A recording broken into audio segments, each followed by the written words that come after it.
uh, what there was just a feeling of just a dropping away of self-concern that was totally liberating. I never realized that I was carrying around this burden of self to the degree that I was. And when talking to somebody, that part of my attention was bound up in worrying about what they thought of me, right? Like I wasn't just seeing the other person.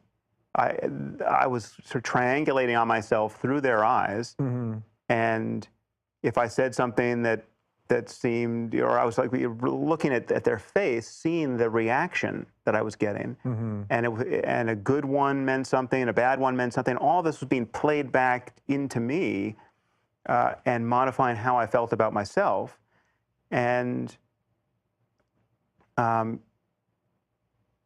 so I was sitting with a very close friend at the time, and there was just a dropping away of this, or even like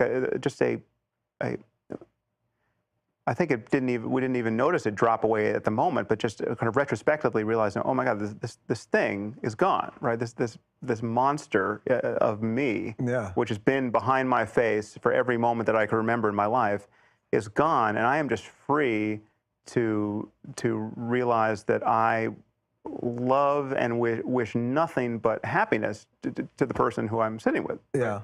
And so there was just this kind of, love is I think love for that MDMA experience, love is really the main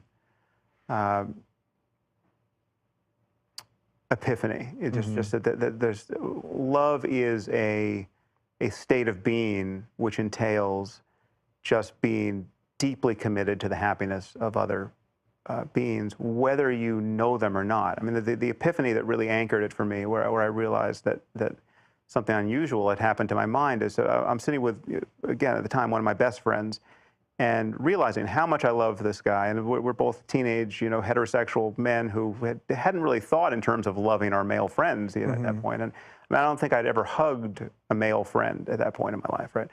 Or at least I don't recall having done that. So it was, there was just this outpouring of love for a friend of mine, and then I realized that if a stranger had walked into the room, I would have felt the same thing for the stranger. Just the difference would have been, so that my love for my best friend was not predicated on our history.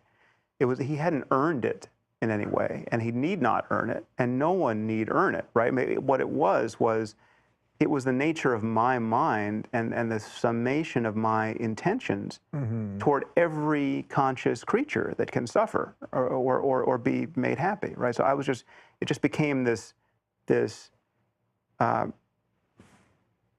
just absolutely overflowing intention to kind of benefit other people, and it was very, and so the Buddhists have that part right. I mean, it was their emphasis on compassion and wishing well to others that was very much targeted by that experience. Yeah. Now that doesn't I think there are even more important insights to be had in meditation, and there are other forms of meditation where you're not reliably hitting that experience. That's not that's not enlightenment necessarily to put it in a explicitly Eastern context, but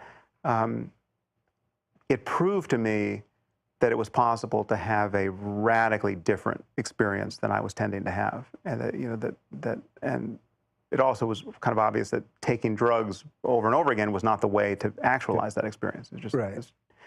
But that's what got me interested in esoteric things like meditation and sitting, silent retreats and all that.